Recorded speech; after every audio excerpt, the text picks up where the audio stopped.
Honesty, passion, experience. It's Timberwolves Explosion, hosted on the paladinolive network. And now, your host, Paladino Joey.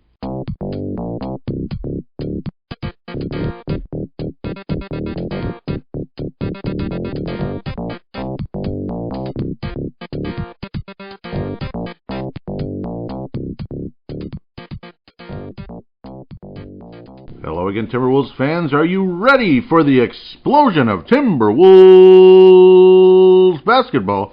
I am your host, Paladino Joey, or Joey Awijan. Timberwolves Explosion is available on all of your favorite podcasting apps. I thank each and every one of you once and always for downloading and listening to this show. It is a great pleasure to be back on board with you once again today. The Minnesota Timberwolves played 4 games this past week and went 2-2.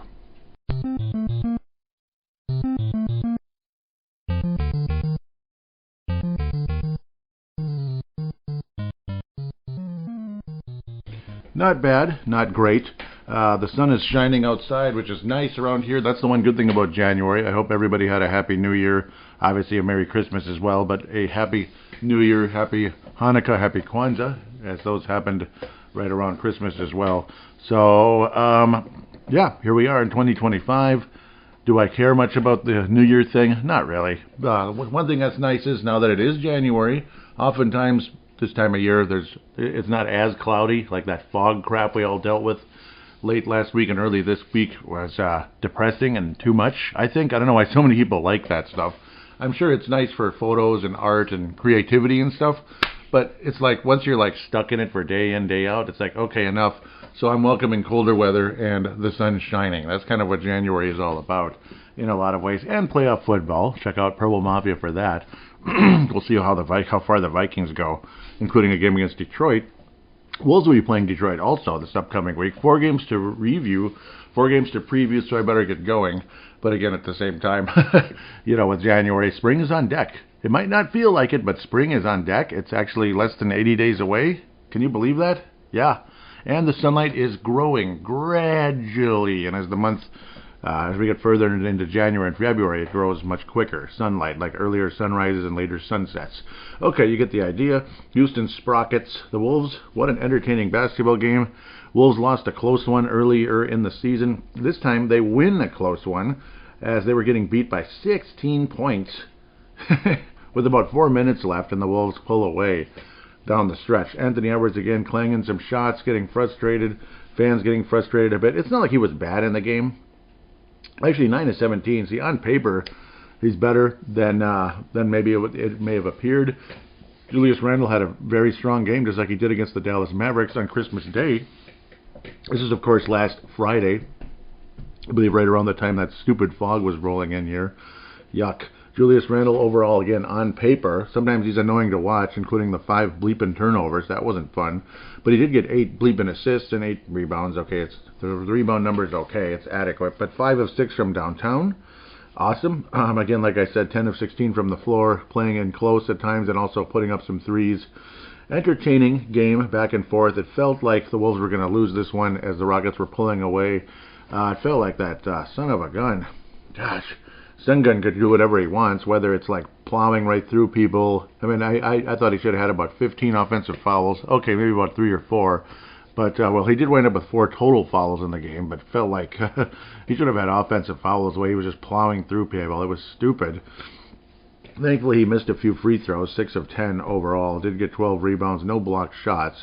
He's one of those guys, more of an offensive-minded guy. And then defensively, he's all right, but just kind of uses his big body, kind of like certain players in the past that used to play for the Wolves. What was his name? Pekovic? Yep, remember old Pekovic?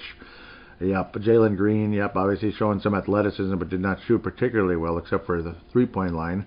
Fred VanVleet also. It's, again, kind of like the complaint on last week's show. See, like, look at this. Fred VanVleet, this kind of sums up the NBA and Jalen Green, by the way, and it's annoying. 6 of 16 from the floor from Fred VanVleet, right? But he was 5 of 10 from 3. So it's like, yeah. Do you see what's happening there? Jalen Green, 5 of 15 from the floor, but 3 of 6 from outside, from three-point range. You get the idea. It's kind of annoying. Can we? Yeah.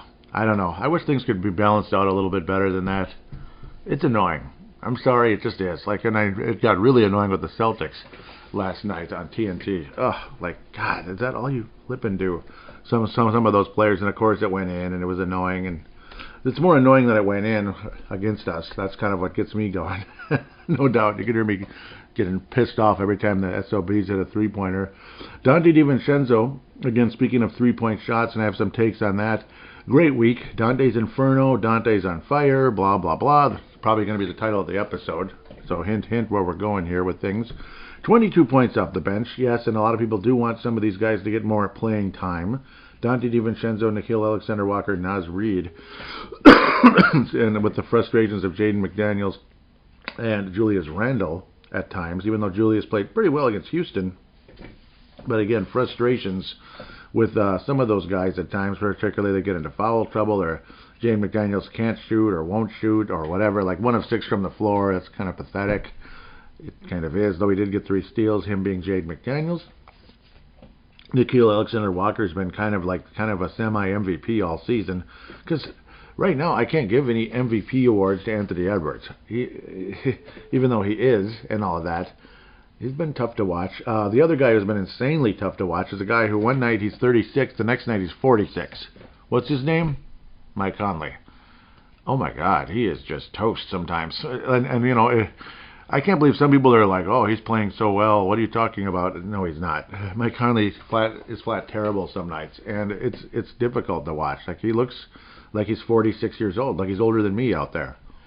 That's getting up there. I'm 45. See, I'm turning 46 in July. Yeah, not ready to be 46 yet though. We can put the pause button on that one. Josh Minot. That's the other frustration here. Only 6 minutes, or not even that. 5:49. He made 1 3-pointer, yay. And of course it's a 3-pointer, but at least he made it. Okay, so he did get a steal and an assist. But let me tell you, that assist was sexy. That was sexy. You know, you talk about fast break and transition and all that stuff. I believe he'd just stolen the ball to Josh Minot. I think he'd recently hit a 3. It was right around the same stretch. And he starts kind of dribbling the ball up the court.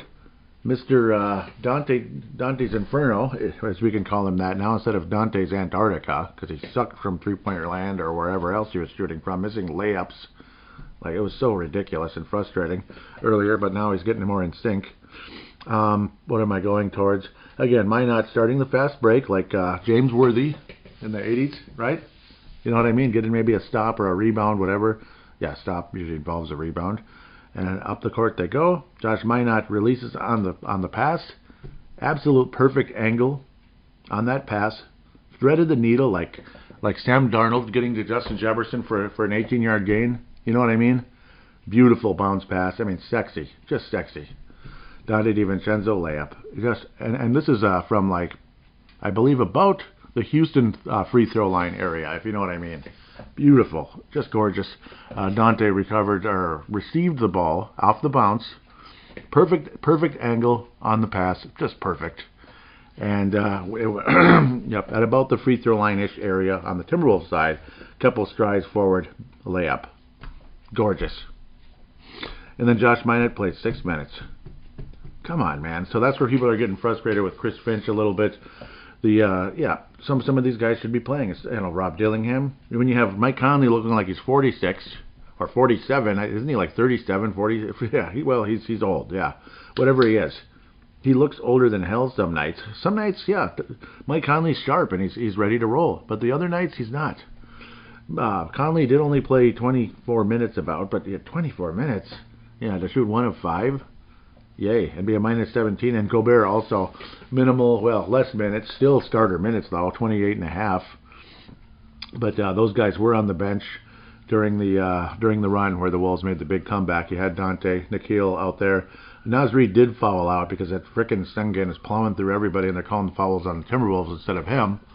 Because I know you can't move your feet. That's usually what causes that, and it's annoying as hell. Because once your feet start moving, it becomes a blocking foul. I get it. It's annoying as hell, though, the way players take advantage of that crap. There are so many annoying aspects to basketball at times. As much as I love the sport, I love to hate it at the same time. It's a love-hate relationship with the cheap fouls. I got to shoot another 3. I got to shoot another 3. You know, it never stops, no matter who it is, whether it's Wembanyama from 7'5". We'll talk about him very shortly, or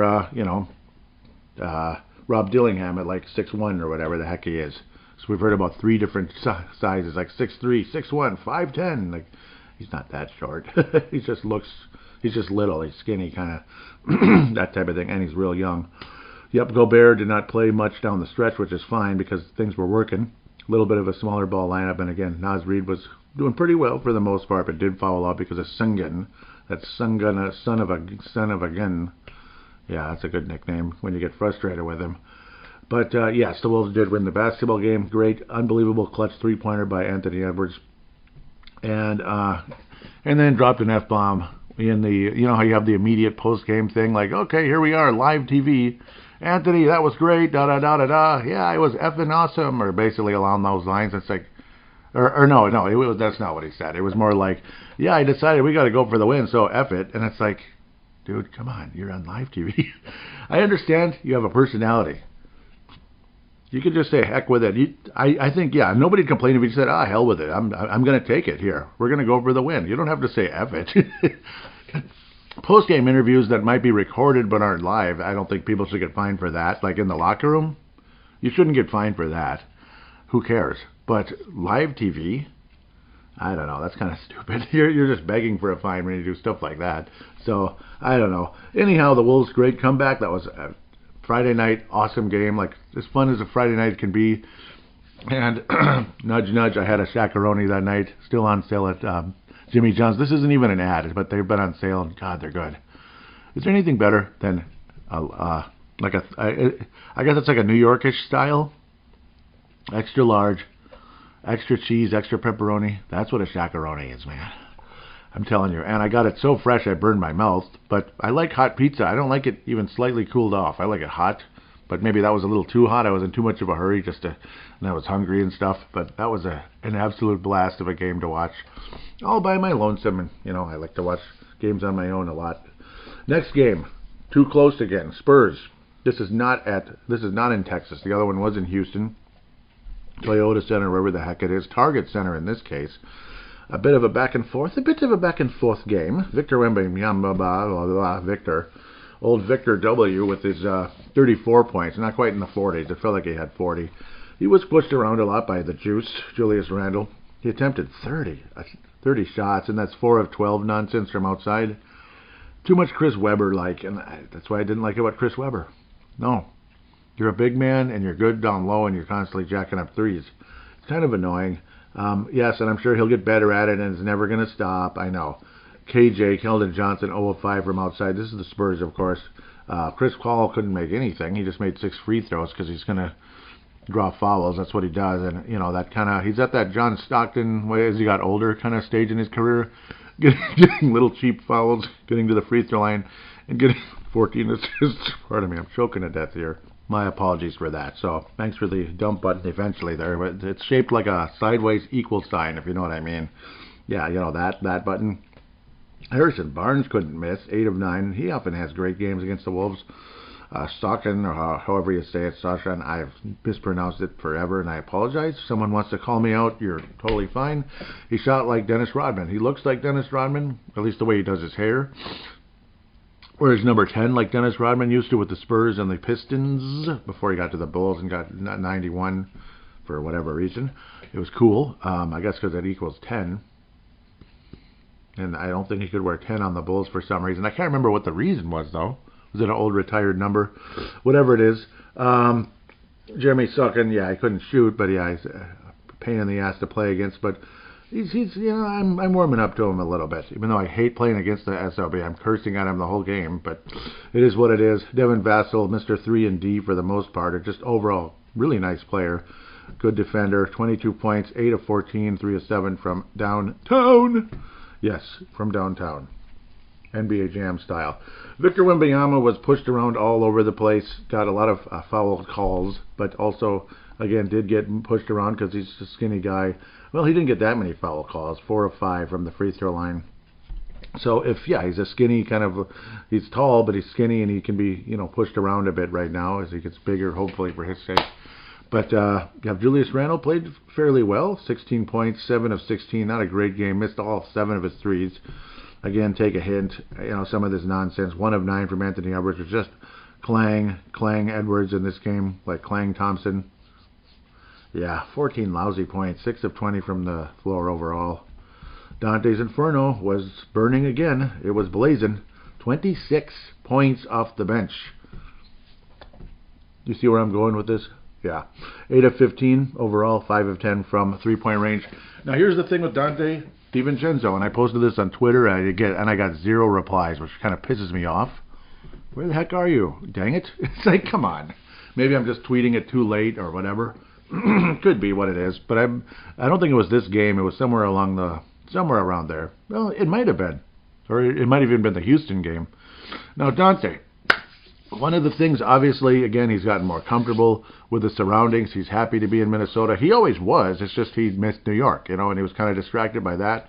The other thing, again, his role is becoming more defined now, and they're utilizing his strengths better than just kind of trying to force him to do something that maybe he's not that good at, which I think needs to happen more in the workplace as well. Trying to force people on a job they're not good at, which is, I don't know, and then you just keep doing it. Like, okay, what's the point here? We're not getting anywhere.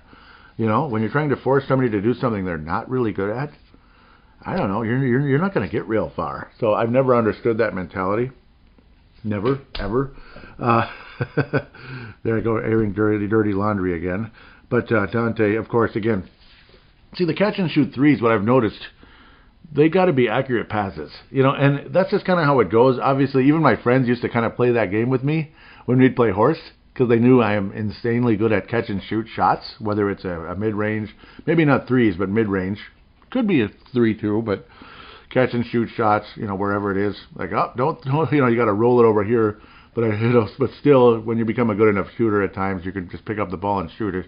And I'm sure Donte can in a practice or horse mode. But in game mode, those balls got to be thrown to a point where Donte's already facing the basket and he catches it.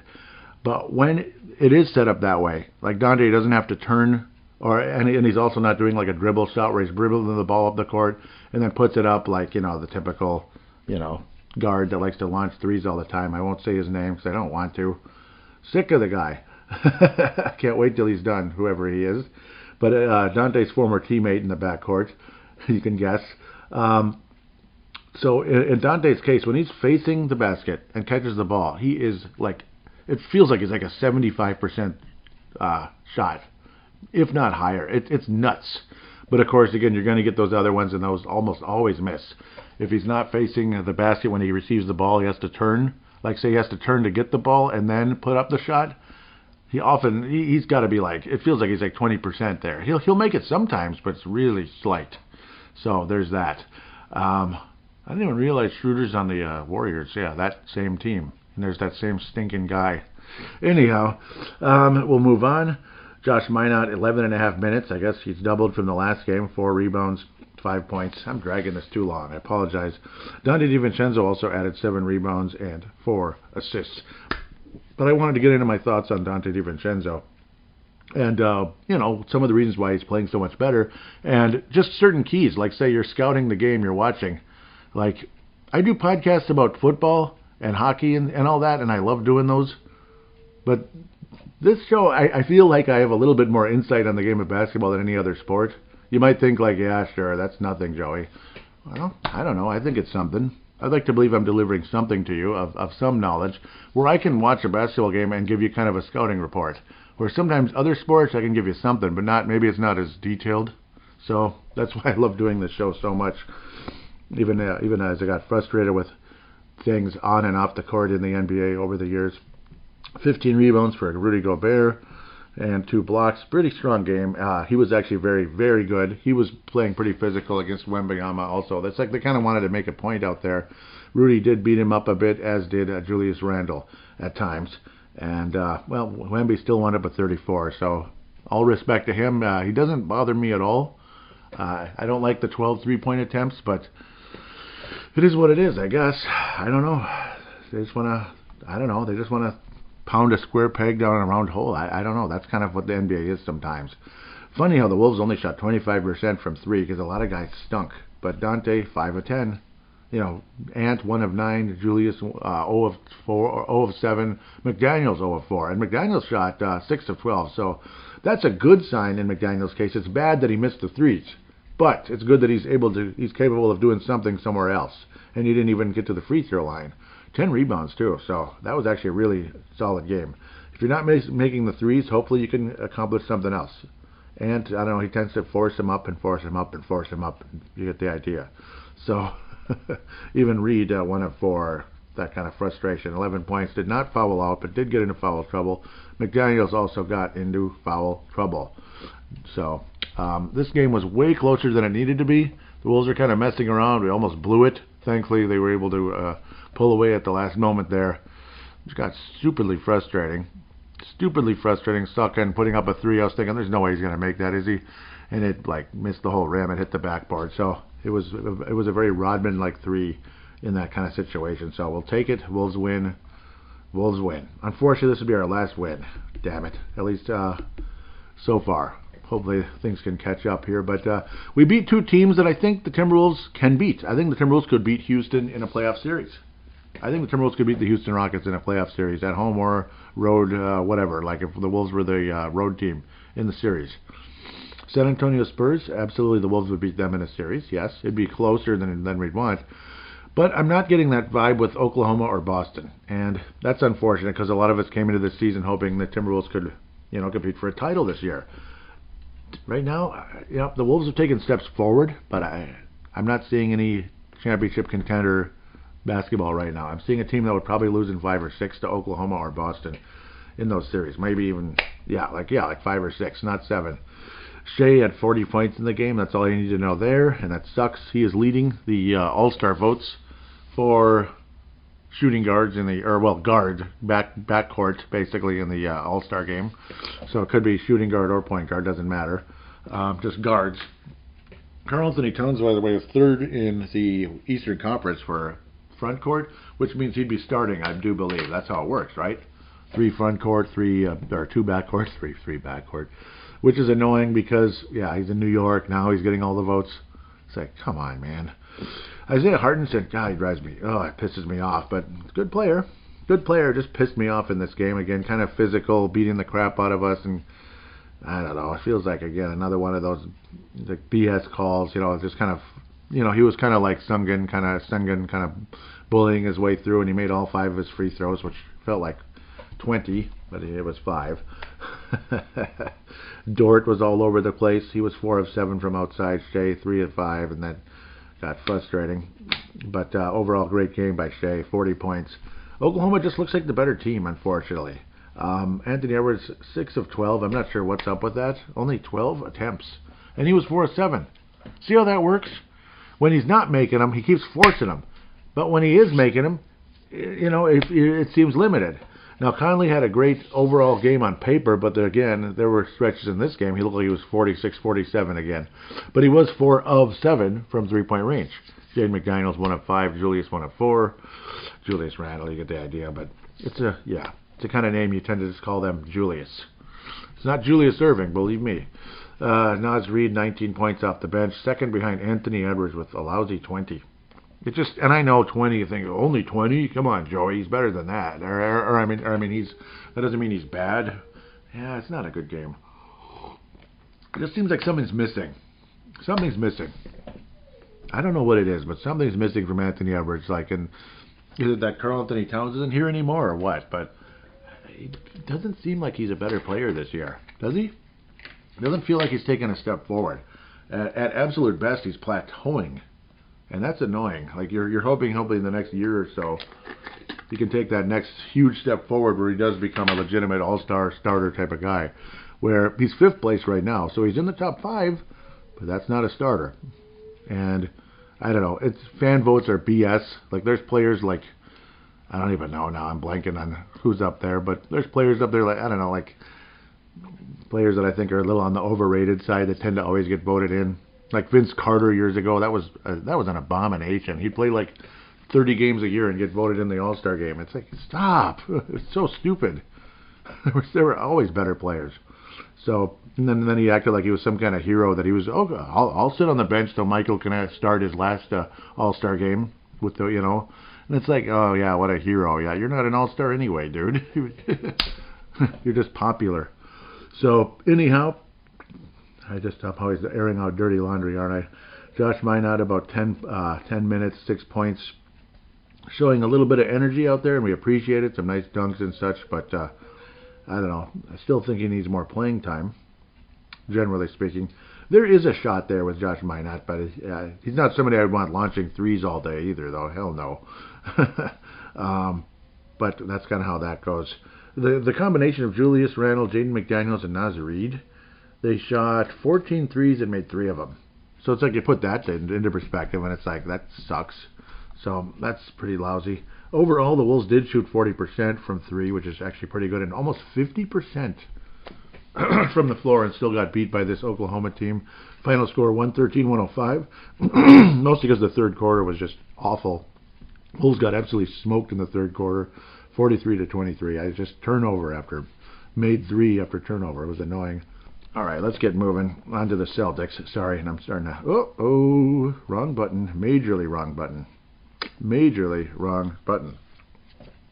Okay, then we go into 2025. Yay, that was New Year's Eve. We're happy for us. La, la, la, la, la. Yay, it's New Year's Day. Yeah, happy New... Yeah, we know.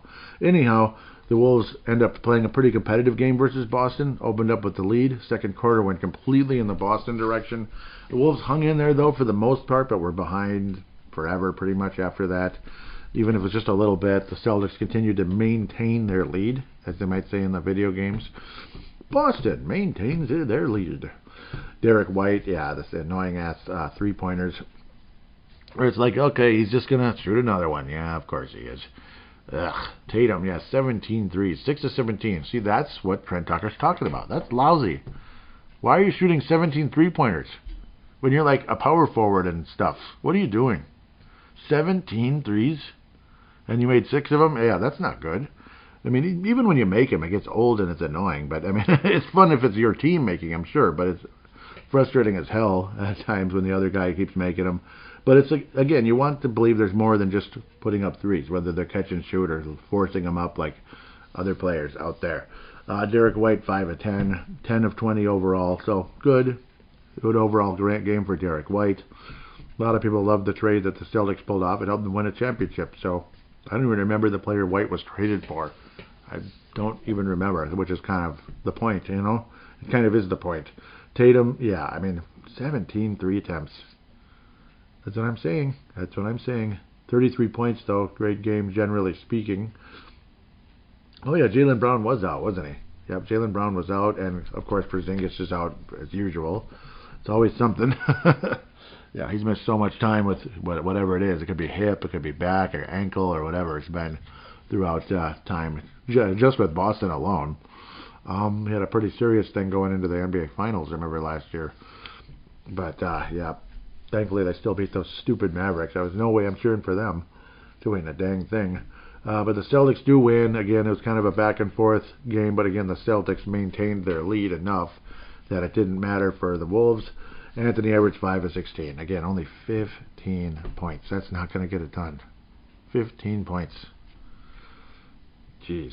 27 points led the way. Julius Randle, 9 of 16. He made 5 of 7 from outside. And even Jaden McDaniels, he wasted a really nice Jaden game because Anthony Edwards didn't play well. And Conley looked like he's 47 again for the most part. Rudy Gobert, one day he looks like a stud. The next day he looks like a tree. Like he's just kind of there. Like trees don't catch basketballs. The ball bounces off of them. That kind of thing. And they just, I don't know. Some days, Rudy Gobert, it's just, I don't know what's going on.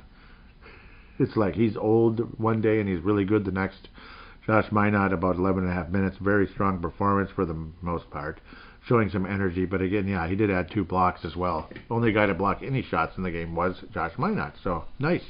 Only 15 turnovers, so it's not terrible. It's kind of middle of the road. It's not great either. Anthony Edwards, only 2 of those, so that's nice. Conley only 1, but he played 19 minutes.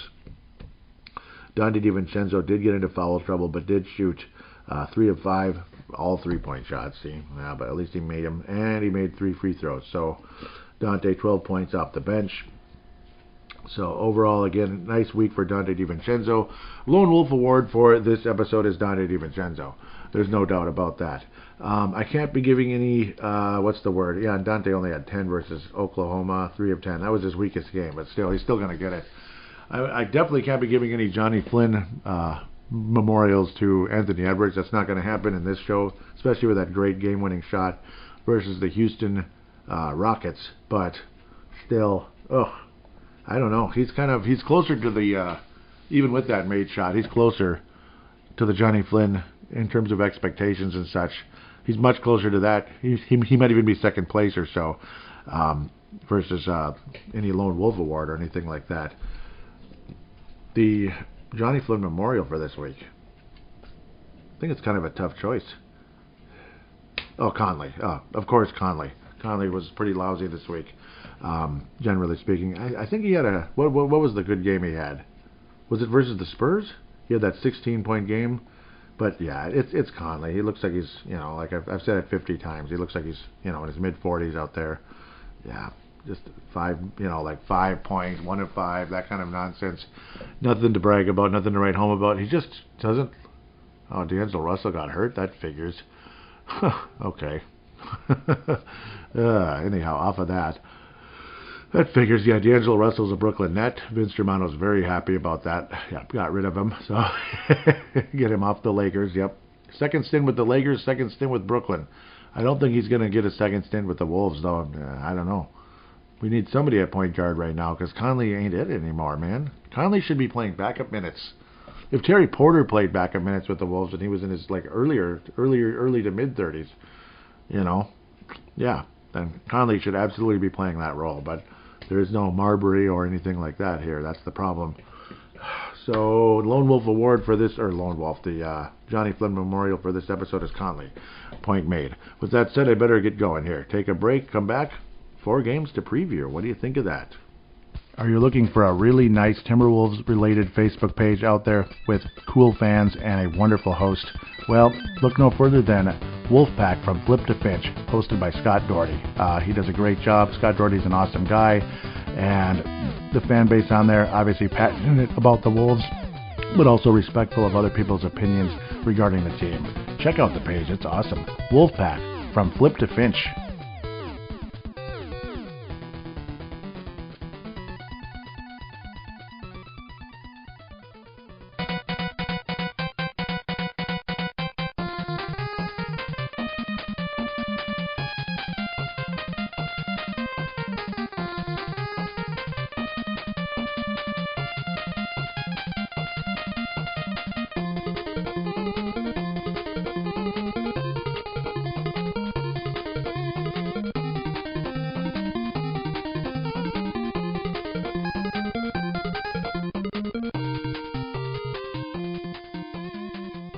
And we are back here on Timberwolves Explosion.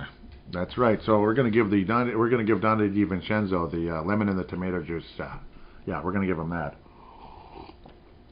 The lemon and tomato juice treatment, which means great week, Donte. That's more like what we were looking for. Doggone it. 4 games to preview. Detroit.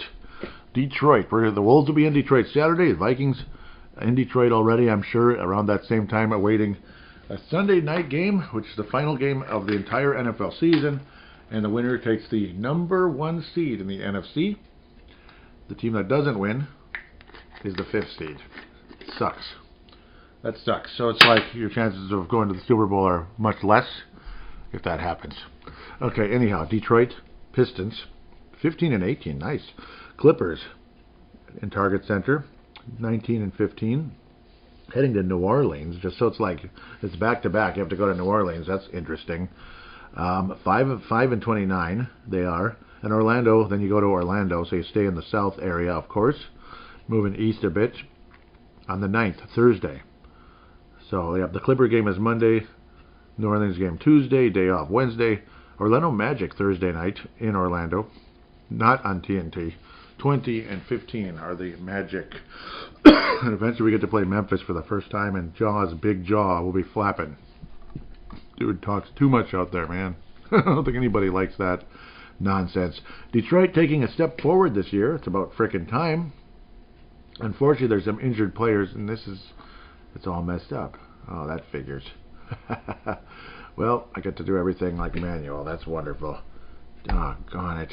Detroit Pistons, here they come. Okay, 15 and 18. Nice. Not bad. So nice to see them taking a little step forward there in Detroit.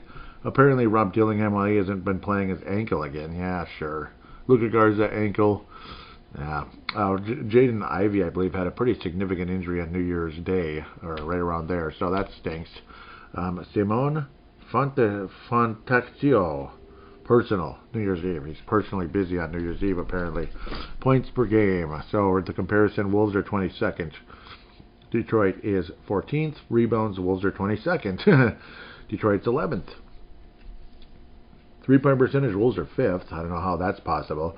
Detroit's 17th. Assists, Wolves are 20th. The Pistons are 14th. Turnovers, Wolves are 21st. Pistons 23rd. Assist to turnover ratio, it's a tie at 20th. Blocks, Wolves are 20th. Pistons are 16th. And steals, Wolves are 14th. The Pistons are 29th. As remember, there was definitely a Detroit Pistons vibe in the early days of the Minnesota Timberwolves, and they had that classic logo that they got back again now, the Detroit Pistons. Yep, there definitely was a Pistons vibe because Jack McCloskey was an executive with the Detroit Pistons when they won their NBA titles in the late 80s, early 90s, 89 and 90, respectively. This one is in Detroit, Michigan, on Saturday, January the 4th. The next one, Sunday, March 30th, in Target Center, 6 p.m., where there'll be a heck of a lot more sunlight, I do believe. Yes, of course. By the end of March, there'll be a completely different planet out there. Wolves had won 3 in a row. Dallas, Houston, and San Antonio was the Texas 3-step for the Wolves, and we won all 3 of them in impressive fashion after losing to the frickin' Hawks. Come on, man. Even though the Hawks are decent. Yep, you lose to Oklahoma City and Boston, 2 of the best teams in the league, and it's annoying to lose both of them. Detroit has won 4 out of 5, only getting creamed by Denver, 134 to 121, the Chauncey Billups Bowl there. But Detroit swept no, they didn't play Phoenix twice. They beat Phoenix, the Lakers, close games. They beat Sacramento. That was a really fun game, really nice game to watch, 114 to 113. Lose to Denver, 134 121, and then a pretty solid win, 9-point win over the Magic. Nice one. Nice one on New Year's Day, but unfortunately Ivy injured in that game. Ivy injured, leg injury.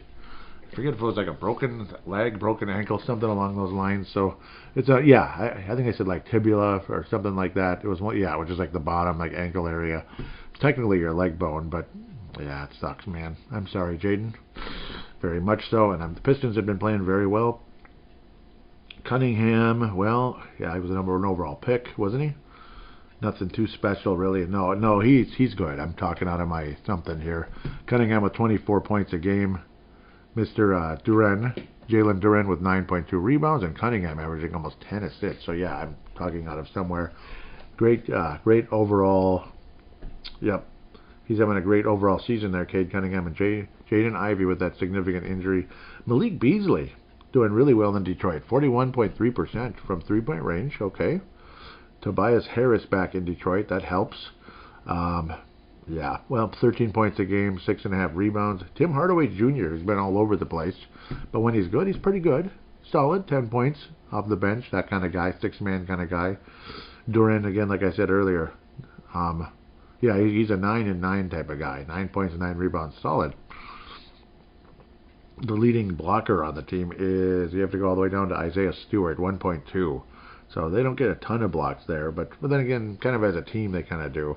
I guess generally speaking, Wolves can absolutely beat Detroit, but will they? That's the thing. It could be a funky matchup, and they're playing pretty well. I'll say the Wolves defeat the Detroit Pistons. I think Anthony Edwards has I don't know what to think about him anymore. It's like he's going to get 30, he's going to get 25, he's going to get whatever. I don't know. He's having after starting the season shooting a lot of good, shooting really well. Anthony Edwards has definitely taken steps back since then. And it's been annoying. Donte DiVincenzo will lead the Wolves with 24. I'm going to pick Donte DiVincenzo to have a good game against Detroit, and the Wolves win the game 109-104. Just a 5-point win on the road in Detroit, Michigan. So the next game, I don't know if this is freezing or what's happening here. It's a white screen of void. Los Angeles Clippers Yep, not the Lakers, the Clippers. Los Angeles Clippers. Lakers are now done with what's-his-face, so good for them, I suppose. And there's that sailboat with a basketball thing. It's really cool looking, actually. I kind of like it. Yeah, it's definitely a sailboat. You can see the sails on the top, the basketball, the shape of a basketball, and the whatever the heck that's called. Is that the bow? I don't know what the heck they call that in the front. Whatever it is in the front of a boat, okay? Norman Powell is leading the Clippers in scoring. Norman Powell, 23.6. Zubac, 12.4 rebounds. James Harden is still the leading guard there in terms of whatever he is. I always saw him as a shooting guard, but he became a point guard over the years. 22 points a game and almost 8 assists for that guy, James Harden. Clippers are 22nd in points. Sounds very familiar to the Wolves. 15th in rebounding, 14th in three-point percentage, 25th in assists, 24th in turnovers, 24th in assists to turnovers, 26th in blocks. Yeah, they don't look like a very athletic team, but 4 steals, interestingly enough. James Harden with 1.5 to lead the way. Oh, nope. No, that's one game. One game he had 2 steals. Chris Dunn, 1.7 steals a game. Chris Dunn in 34 games, staying healthy for the most part. We're playing backup minutes. The guy can't really shoot and can't do a whole lot else either. He had a pretty crappy game against the Wolves last time these guys played. Kevin Porter Jr., Derek Jones Jr., Amir Coffey getting almost 25 minutes a game. How about that? Very much a rotation player. 4th leading scorer in the club with 10.5 a game. I thought he got only 2.6 rebounds. That's weird. I suppose he's more of a shooting guard anyway. Small forward anyway. Cam Christie's leading them in steals, with 1 game. So it's kind of funny. The season series, the Wolves are up 2-0, and this is the rubber match here. Can the Wolves sweep the season series versus the Clippers?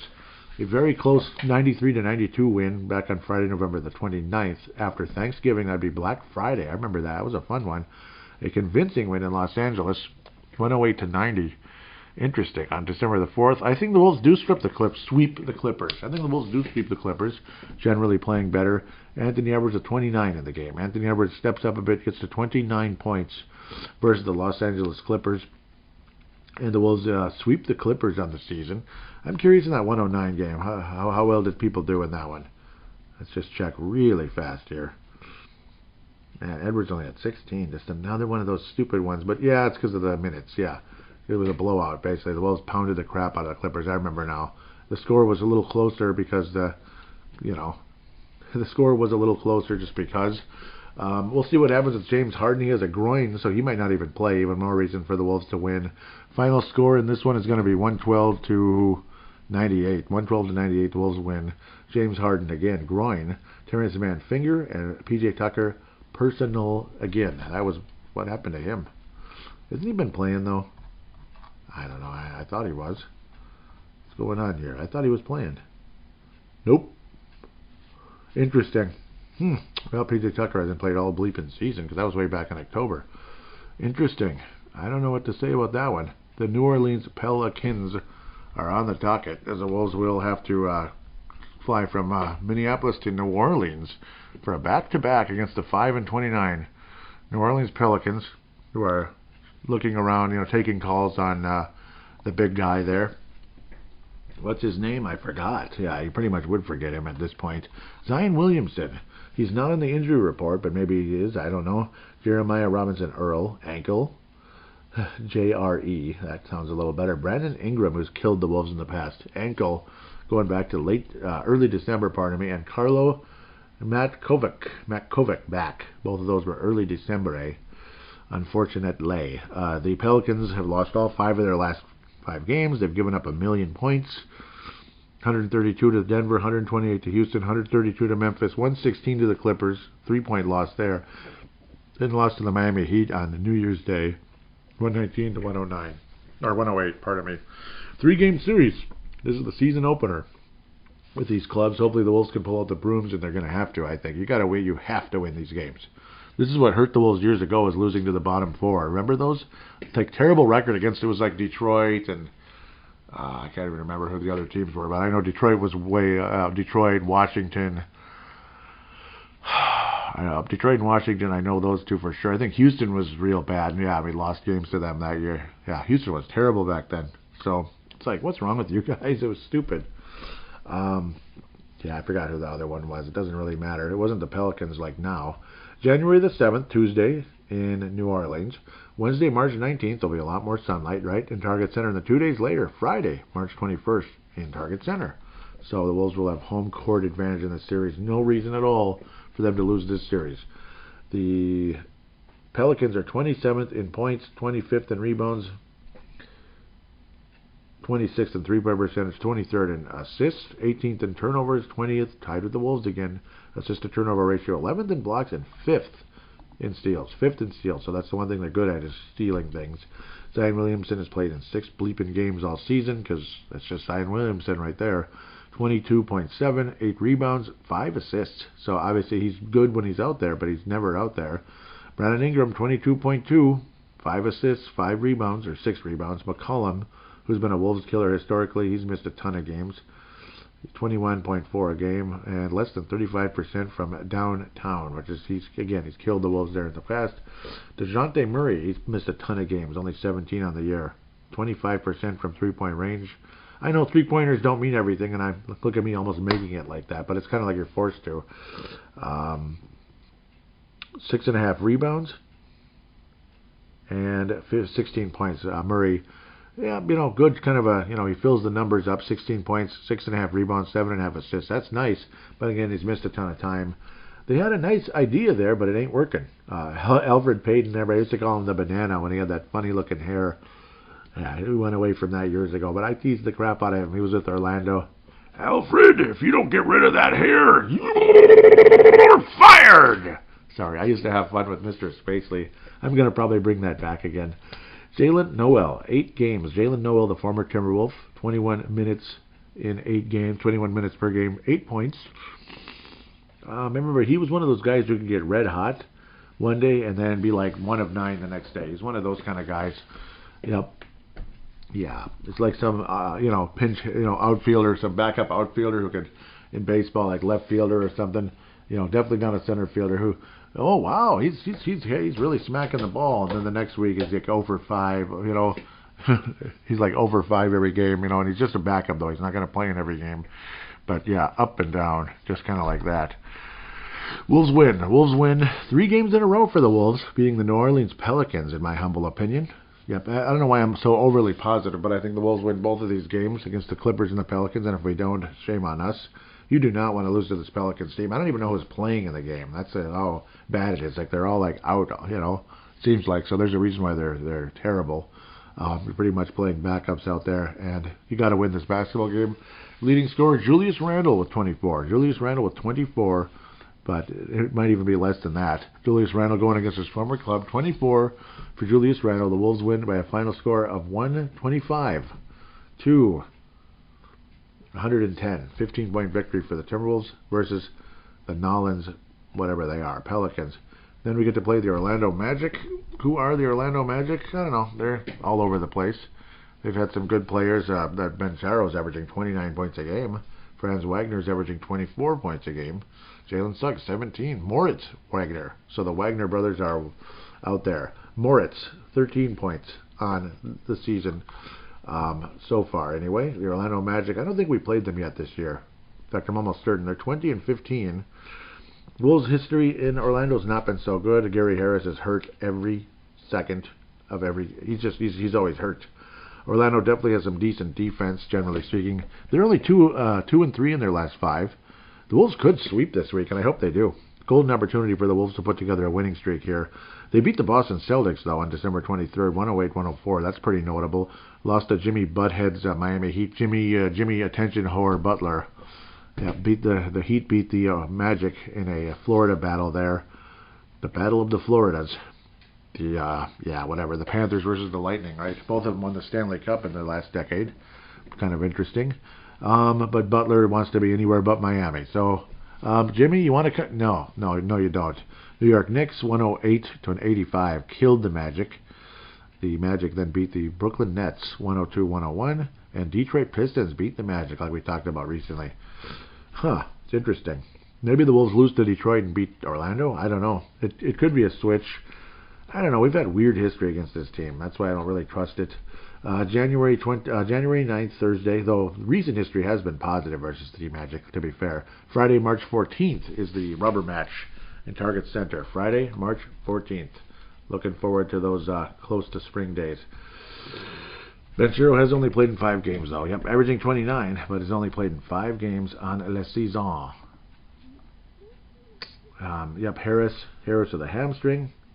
Traveling Queen illness as of November the 1st. January the 1st and January the 2nd in Harris's case. Anthony Black with his back. Rolls right off your tongue.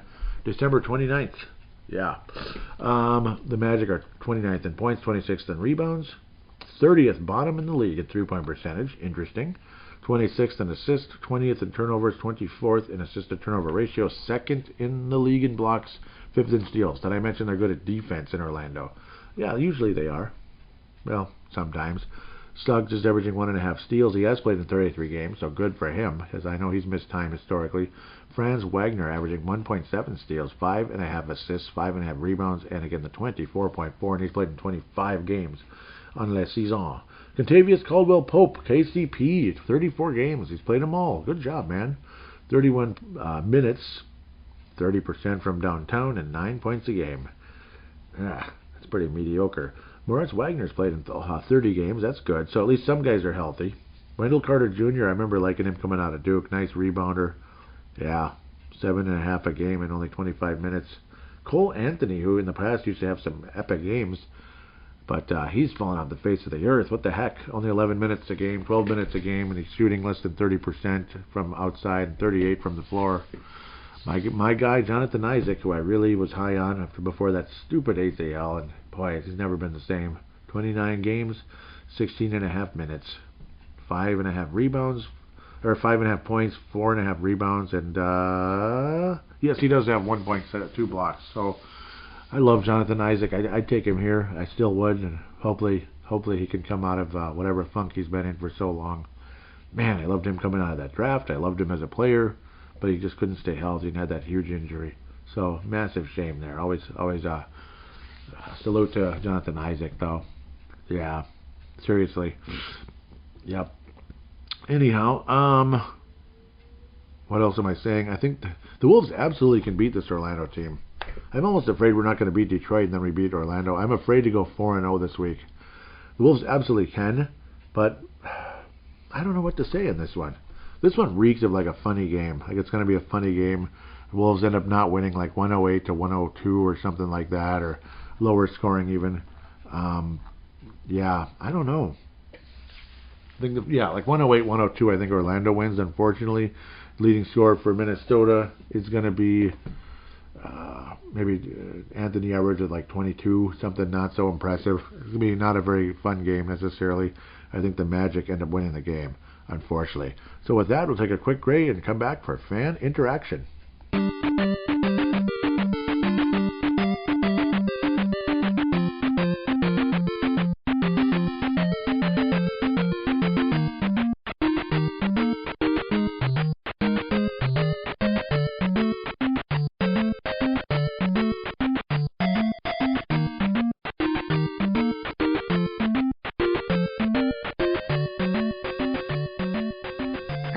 We are back here on Timberwolves Explosion. Segment number 3, fan interaction segment at TWolvesEX. At TWolvesEX. The Instagram is Timberwolves_explosion. Timberwolves_explosion is the Instagram for Timberwolves Explosion. There, also the TikTok, it's going to be paladino.live. So apparently paladinolive must have been taken, but by somebody probably doesn't even use it. Figures. So paladino.live it is, and that's fine for that one. The TikTok is about basically, it's all the different podcasts that are available all in one place. So I'm going to kind of go about it that way for now. It seems to be helpful to the shows, so that's always great. So anyhow, the Twitter and of course the Facebook is facebook.com/Timberwolves Explosion. All this information will be in the show description. I want to thank Tanae out of New Zealand and Benzo out of the Bronx for retweeting the most recent episode. Really appreciate that so very much. Tanae says, that was awesome. What a fun finish. That must have been the, against the Houston Rockets. That huge shot by Anthony Edwards. Tanae Brown says, that was awesome. What a fun finish. I was saying, that was such a joy. It feels like forever since we could have fun like that. Yeah, that was a really fun basketball game. Why am I not seeing who liked it? It's saying people liked it, but it's not saying who. All right, let's continue. Okay, Levi, I see. Anta Claus delivered tonight. Yep. And I even posted, yeah, that's when I had that Sprite, that nasty, stupid, foggy night. I went and got a Sprite to celebrate Anta Claus, but unfortunately, nobody liked the image or the comments, so that was a bummer. Come on, no fun. And Tanae shared it. I'd say Ant is as authentic as any player gets at the NBA. When he said, yeah, so F it, but he said the whole word. Yep, that was that image there. Thank you very much today. I like that, sharing that with me. Tanae Brown continuing, saying, Donte DiVincenzo has really found something against these Texas teams. And yeah, he'd been absolutely great. Edwards trying to shoot himself out of the slump, probably going to cost us the game. That was that against the Spurs? I think it was. Yeah, it had to be because it was the 29th. That was 2 days before the New Year's Eve. You're saying that suck and whatever his name is an absolute muppet. Glad he missed that. Yeah, me too. He drives me nuts. Like 1 minute I like him, and the next minute I hate him so much. I generally don't like him though. He's an absolute muppet. Glad he missed that last shot. The San Antonio Floppers didn't deserve to be in that game, but at least we got the win. Yeah, that was the other complaint in that one. There was so much flopping, and I was gonna rant about it, and then I didn't. I just got so wrapped up in other things, and I apologize. Yeah, there was so many stupid foul calls, and I think that's why I talked about what's his name being at the free throw line and all that. Wemby, but he only attempted 5 free throws, but it's still, yeah, there were so many flops, and yes, that's why the Wolves got all those offensive fouls. So it wasn't like free throws for the Spurs. There was offensive fouls on us because of the stupid flopping. It's amazing how they got away with that crap as much as they did. Benzo from the Bronx says, I think it's a strategy implemented for gamblers. Throw up a brick. Missing dunks and layups are way too suspicious. I was bitching about something. Oh, yeah. Random Hoop says, is it just me? Yep, this would be Reese Pedretti. Is it just me, but the NBL, is the NBL better basketball to watch compared to the NBA? And I was saying, I think so. The NBA has become a glorified three-point contest. Certainly not what I'm here for. And then Benzo did respond in kind. Looks like Benzo and Reese may have liked that one. Random Hoops there. Continuing, Tanae says, weird how good he was last year, and now this year's just completely vanished. Yeah, Mike Conley. I was saying Mike Conley has aged over 10 years since last season. It's really difficult to watch, and yeah, it's been really tough as far as I'm concerned. Yes, Vince was saying against Vince Germano. Vince Germano, of course, Laker fan coming in out of Melbourne, Australia, of course. He says, I'm happy to trade Rui. Yeah, I think he's on the block. He's not officially been traded yet. I'm happy to trade Rui like Hachimura. He has no intensity, and the mistakes he's made in the last 5 minutes shows he's not switched on. And I was saying, he's not real good, you're right. And he said, I'll take Nas for him. Who says no? I'll say no, at least on the Wolves side. I think with the Lakers, they'll say hell yes. Sorry I didn't get back to you on that one. I'm sorry, Vince. Yep, and oftentimes it's like I just kind of blank out, and then I save some of the comments for the shows, but I should have at least liked it at very least. Tanae wraps up the conversation here saying, why on earth is Randall top of the key isolation? One of the Wolves' go-to sets. Yeah, it's stupid, isn't it? Like, why is that one of the go-to sets? Need to get rid of that rubbish from his game. I think so, too. It's like, yeah, I mean, in a lot of these, I'm getting tired of big men kind of standing out at the top of the key. It is rubbish. Whether they're good at the three-point shot or not, it's still annoying. It's like everything's kind of backwards and upside down. And I could go on rants all day about things being backwards and upside down all over the place. Yeah, it's true, though. I mean, absolutely true. It is absolute rubbish. So, totally with you there on some of the weird sets that don't make a whole lot of sense. And unfortunately, again, even the Spurs with Wemby, they do some of that nonsense, too. Obviously, Wemby's a better player, but especially long-term. But, yeah, still, it's backwards. It doesn't make a whole lot of sense.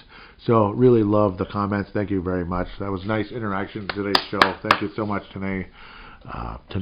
Vince, Benzo, And yep, I like that comment by Reese. It wasn't directed to me, but still, it was good. It was good. It was awesome. So really appreciate that. Again, so I guess we're going into next week, and golden opportunity for the Minnesota Timberwolves to win 3 or 4 games and take a step forward, possibly just to get maybe, hopefully, out of the play-in range to get to at least a 5th or 6th seed. A lot of us would settle for that at this point. It's kind of sad, but that's kind of where we're at, I think, right now. I don't see the Wolves catching OKC or whoever else. Like, who else is up there? Generally, I just don't see the Wolves catching OKC at the end of the day. But who is the other side? Yeah, Western Conference. Let's go. Yeah, well, the Wolves got absolutely catch anybody in the Pacific, I think. Memphis. Ugh. Well, Dallas isn't that far away.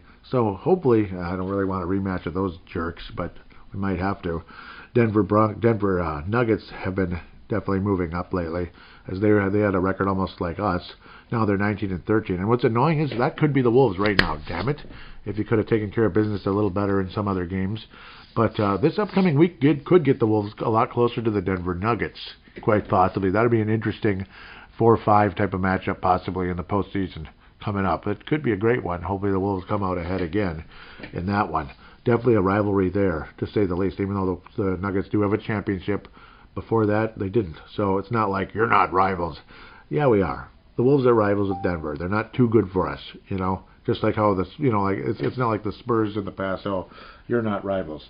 Well, that's absolutely true. Of course not. With all the championships, division rivals at the time, yes, we were. I think it's okay, and former division rivals.